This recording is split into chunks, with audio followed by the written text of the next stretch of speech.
Good morning, students. In today's session, we are going to discuss the growth of education sector in India. The education, we know that it is a qualitative process of imparting knowledge and enhancing skills and cultivating values in human beings. Against this common belief, it is much more than the ability to read, write or understand. देखो education क्या है? एक qualitative process है जिसमें knowledge provide की जाती है, skill enhancement की जाती है, वैल्यू सिस्टम कल्टीवेट किए जाते हैं। बट इंडिया में एबिलिटी टू रीड, राइट और अंडरस्टैंड का जो कॉमन बेसिक फंडा है, इसके बेस पे एजुकेशन को मेजर किया जाता है कि एक पर्सन लिटरेट है या नहीं है।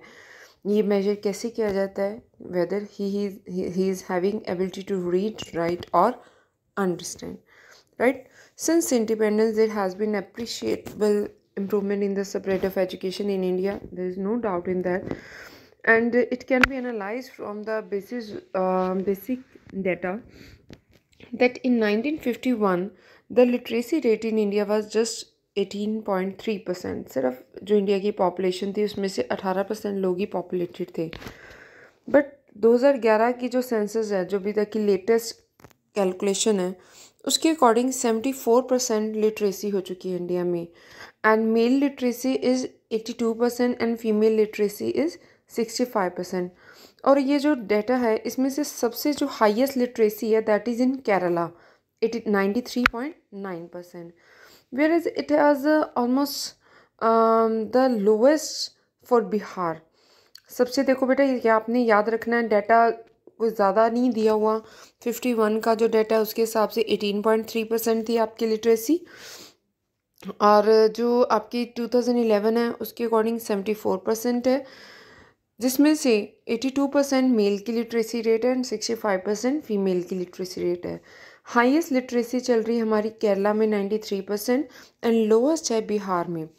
पंजाब की जो लिटरेसी रेट है that is 76.7%, it is 2% more than the national average. Mail literacy rate and female literacy rate जो पंजाब की है, पंजाब में 81% मेल जो है literate and 71% females are literate. So this is a brief analysis of the literacy rate. But अगर हम data को in depth में एनालिसिस करें कि 2011 के डाटा के अकॉर्डिंग 74% जो लोग हैं वो लिटरेट थे, इट मीन्स 26% लोग तो अभी भी इलिटरेट हैं। ठीक है, तो हम इस चीज़ को डिनाई नहीं कर सकते। अभी भी ये जो 74% है, ये 74% की कैलकुलेशन कैसे की गई है कि अगर किसी पर्सन को लिखना आता है, मतलब वो अगर अपना नाम भी लिख सकता है, he is considered under the definition of literacy. Literacy rate refers to the percentage of those people in the total population who are more than 7 years of age and who can read and write in any one language। ठीक है, although हमें पता है कि जो official language है वो तो इंग्लिश है, ठीक है, बेशक national language is Hindi, but ये जो 74% का डाटा है इसमें वो लोग भी हैं जिनको सिर्फ अपनी मदर टंग में ही लिखना आता है। या तो जैसे पंजाब है तो उसमें सिर्फ पंजाबी में वो लिख सकते हैं, but they can not understand English. तो बट हमारी डेफिनेशन के अकॉर्डिंग, कॉन्स्टिट्यूशन के according, that person is literate. So the brief analysis shows that despite appreciable gain in the spread of education, literacy rate is still low in India. Another disturbing factor is that female literacy rate is comparatively much lower than the male literacy. So ये एक बहुत बड़ा issue है कि regional inequalities तो है ही है। ठीक है, केरला 93% लिटरेसी है, बिहार 63% है, पंजाब में 76% है। एक तो रीजनल डिफरेंसेस हैं, ठीक है, इसके अलावा जेंडर डिफरेंसेस भी हैं। मेल एंड फीमेल के बीच में बहुत बड़ा गैप है जो कि नहीं होना चाहिए। ठीक है, डेमोक्रेटिक कंट्री है, then all have equality to get education, but it is not so. ठीक है, तो इसका रीज़न कुछ भी हो सकता है। Next, principal characteristics of education system in India. India का जो एजुकेशन सिस्टम है उसके बेसिक फीचर्स हम डिस्कस कर रहे हैं। That growth and expansion of educational sector. अगर हम 50-51 की बात करें बेटे, 50-51 में primary and upper middle schools थे 2.23 लाख्स, जो 2010-11 में 11.90 लाख हो गए। ठीक है, 5 टाइम्स इंक्रीज करेंगे। और 2014-15 के डाटा के अकॉर्डिंग 12 लाख्स हो गए। सेकेंडरी एंड हायर सेकेंडरी, ये जिसे हम इंटरमीडिएट स्कूल बोलते हैं, 1950-51 में जब हमारा देश आज़ाद हुआ तो ऑलमोस्ट 74,000 स्कूल्स थे, जिसका नंबर 2010-11 में 2 लाख के करीब पहुंच गया और 2014-15 में ये 3.43 लाख्स हो गए। अगर हम कॉलेजेस की बात करें, कॉलेजेस में भी ट्रिमेंडस चेंज आया है। 1950-51 में all over India only 581 colleges थे, colleges of higher education. And in 2010-11 ये जो नंबर है 34908 तक पहुंच गया एंड 2014-15 में 38,000 तक। यूनिवर्सिटीज़ 1950-51 में 26 universities were there. In 2010-11 there were 642 universities and 2014-15 में 757 यूनिवर्सिटीज़ होगी। Same way technical educational institute है, नर्सिंग इंस्टीट्यूट हैं, टीचर ट्रेनिंग इंस्टीट्यूट्स हैं, इनका नंबर भी इंक्रीज़ हुआ है सिंस इंडिपेंडेंस। ये जो डेटा है it is as per the statistical outline of the 2013-14 and economic survey and economic survey of 2015-16। Clear बेटा? अब हम बात करते हैं नंबर ऑफ़ स्टूडेंट्स की। देखो, नंबर ऑफ़ स्टूडेंट्स की जो इनरोलमेंट है, जो टेबल 1 हमने स्टडी करा, टेबल 1 में हमें पता लगा कि एजुकेशनल इंस्टीट्यूट्स, यूनिवर्सिटीज़, कॉलेजेस, ये सब का नंबर इंक्रीज़ हुआ है। Same way number of students का जो नंबर है it has also increase. Same years हमने पुट अप करे हैं। 1950-51 में 19 lakh students were in middle schools और 2010-11 में 1930 लाख बच्चे मिडिल स्कूल्स में पढ़ रहे थे, प्राइमरी मिडिल स्कूल्स में। और 2014-15 में ये जो नंबर है 2017 लाख का हो गया। Same way secondary and higher secondary जो स्कूल्स हैं, जब हमारा देश आज़ाद हुआ तो 15 लाख के करीब बच्चे पढ़ रहे थे एंड 2010-11 में 448 लाख्स हो गया नंबर। ठीक है, सो मोर देन 20 टाइम्स हमारा जो बच्चे हैं इंक्रीज़ हुए हैं। एंड इन 2014-15 ये जो डेटा है 523 लाख्स हो गया। Same way colleges and universities में भी आप देखो कि 3.5 लाख से बच्चे हो गए 132 lakh, then 215 lakh. Technical education institutions में भी नंबर ऑफ़ स्टूडेंट का इंटरेस्ट बढ़ा है। मैनेजमेंट इंस्टीट्यूट में भी नंबर ऑफ स्टूडेंट्स का इंटरेस्ट बढ़ा है। तो इन इंस्टीट्यूट्स में हर साल हमारे एडिशंस हो रही हैं और बच्चे इनरोल हो रहे हैं। Next we will discuss rural education. आप देख सकते हो कि growth and expansion of education has also taken place in rural areas of the country. In various programs launched to promote spread of education, specific provisions have been made for the growth of education in rural areas. तो 2009 में RTE act पास किया गया था, right to education act, जिसमें हर बच्चे को शिक्षा का अधिकार दिया गया by our constitution.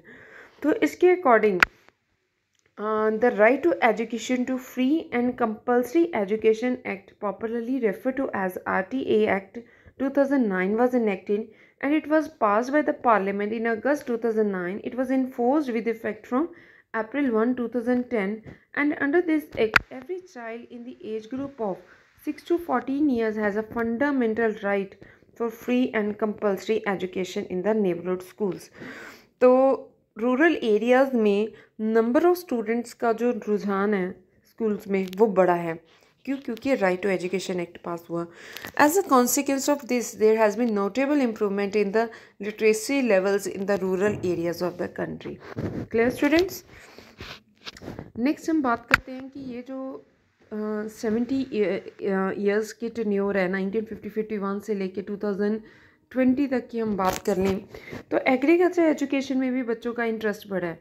Basic, secondary, higher secondary education institution में तो बच्चे गए ही हैं, वहाँ पे तो नंबर ऑफ़ स्टूडेंट्स इंक्रीज़ हुआ ही है। एग्रीकल्चर एजुकेशन में to promote the farmers' education, the farmers, and to carry out advanced research in the field of agriculture. Specific effort have been made for the promotion of agriculture, education and research. इसके लिए agriculture education and research को promote करने के लिए लुधियाना में PAU Punjab agriculture university बनाई गई है। बहुत सारे रिसर्च इंस्टीट्यूट हैं जैसे कि Indian council of agriculture research. It has been set up किस लिए, ताकि रिसर्च हो सके concerning the agriculture sector.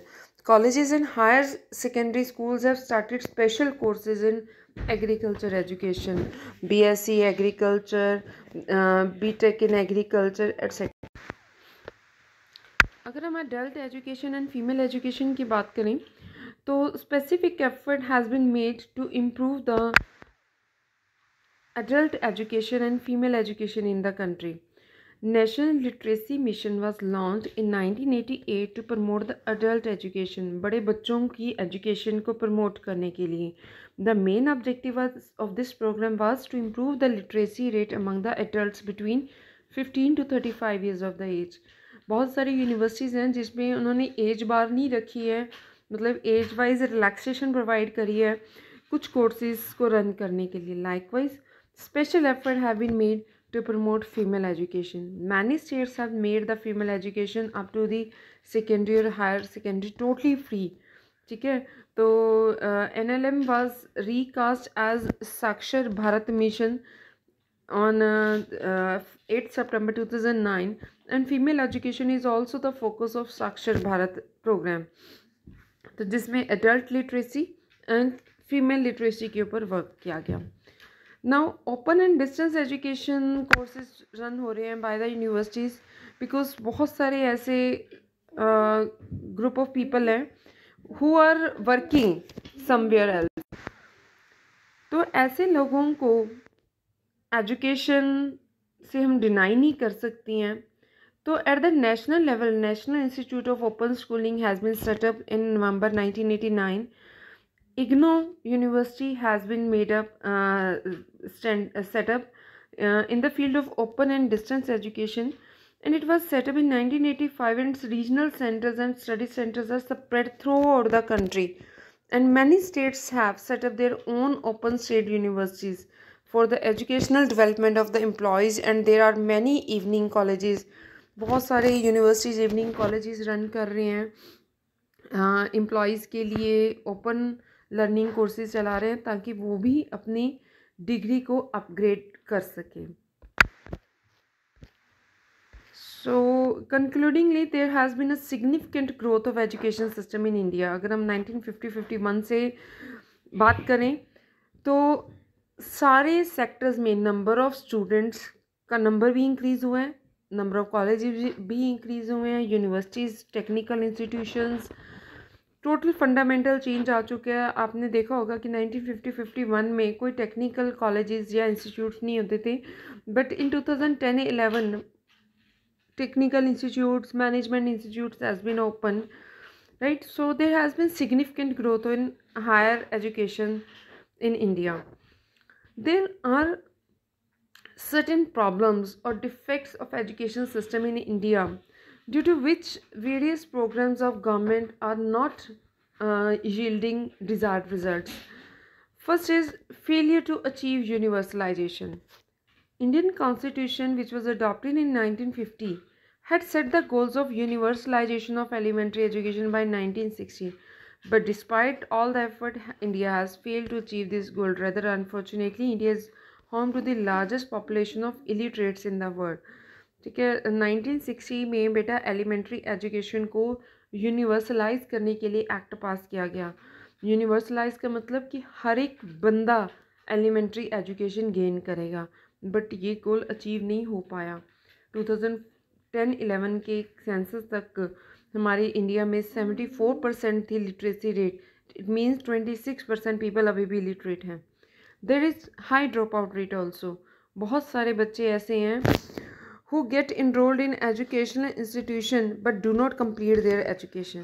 This problem is more serious in case of underprivileged sections of the society. उनको टीचर्स या जो विलेजेस में कुछ रेप्यूटेड पर्सन्स हैं, इन्फ्लुएंशियल पीपल है, वो मोटिवेट करके स्कूल में भेजते हैं, बट वो अपनी स्टडीज़ को कंप्लीट नहीं कर पाते। शायद पावर्टी उसका एक रीज़न है, या उनके फैमिली उनको एम्प्लॉयमेंट डाल देती है, छोटे छोटे काम धंधे करने के लिए डाल देते हैं। There is low public expenditure on education. हमारा करोड़ों रुपए का बजट है और उसमें से हमारी जीडीपी का सिर्फ 3% जो है वो एजुकेशन के लिए गवर्नमेंट एलोकेट करती है। Government has failed to fulfil its commitment of spending 6% of GDP on education. So देखो, इतना बड़ा देश है, यूथ इस देश का आधार है, और उसके ऊपर गवर्नमेंट सिर्फ 3% स्पेंड करती है हर साल, and that is of poor quality. Bearing few exceptions, the overall quality of education is very poor in India. As a result, although Indian youths have degrees and they have little knowledge or skill based learning नहीं है। जो हमारे course structure है वो इस तरह का है कि हर एक बच्चा गैस लगा लेता है कि इस बार पेपर में क्या आने वाला है। क्यों नहीं हम हर साल क्वेश्चंस को चेंज करते? तो बच्चे इस तरह के भी हैं जो वो सिर्फ वो इम्पॉर्टेंट क्वेश्चंस करके पढ़ के चले जाते हैं और उसमें से पास हो जाते हैं। So there is failure to achieve the vocationalisation of education जो एक एम था, it is far from its goal. So that is why there is acute shortage of skilled man power in the country. आज की date में plumbers, electricians, इन courses को बच्चे करना नहीं चाहते हैं, जबकि इनकी डिमांड बनी हुई है। तो ये वोकेशनलाइजेशन ऑफ एजुकेशन, इसको बच्चे भूल चुके हैं और शायद गवर्नमेंट भी भूल चुकी है। तो पॉलिटेक्निक कॉलेजेस जो हैं वो इंक्रीज़ होने चाहिए ताकि वोकेशनलाइजेशन हो सके। There is increasing privatisation in many states. बहुत सारी स्टेट्स ऐसी हैं जो प्राइवेट स्कूल्स को ज़्यादा प्रमोट करती हैं, एंड कुछ स्टेट्स ऐसी हैं जो अपने गवर्नमेंट सेक्टर के स्कूल्स हैं उनको भी प्राइवेट हैंड में ट्रांसफ़र करने के बारे में सोच रही हैं ताकि एजुकेशन को इम्प्रूव किया जा सके। तो जब प्राइवेटाइजेशन होगी एजुकेशन की, तो गवर्नमेंट शायद ये चीज़ को डिनाई कर रही है कि वहाँ पे profit maximisation will be the objective, they will not work on the social welfare. There is big gender gap also. 74% education rate है, जिसमें से ऑलमोस्ट मोर देन 80% जो मेल हैं एंड ऑलमोस्ट 70% जो है फीमेल है, लेस देन 70% है। There is lack of infrastructure also. बच्चे स्कूल में जाते हैं but there is lack of classroom in many government school. वहाँ पे क्लासरूम्स नहीं है, इलेक्ट्रिसिटी कनेक्शंस नहीं है, वॉशरूम फैसिलिटीज़ नहीं है, लाइब्रेरीज नहीं है, प्लेग्राउंड नहीं है। तो there is less possibility of all round development of the student, right? There is wide urban and rural gap also. As comparison to the urban area, the quality of education in rural area is very poor.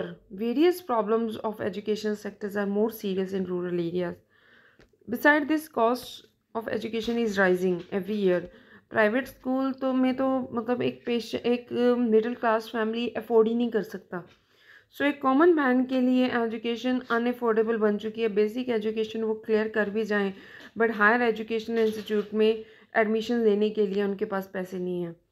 ठीक है, तो अभी भी government ने सिर्फ elementary education को ही अपना universalization का टारगेट रखा हुआ है। They have never target that there should be universalisation in higher education sector also.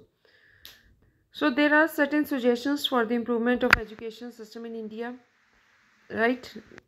So universalization of elementary education, all possible efforts should be made to achieve this objective. This is very good objective if it is achieved.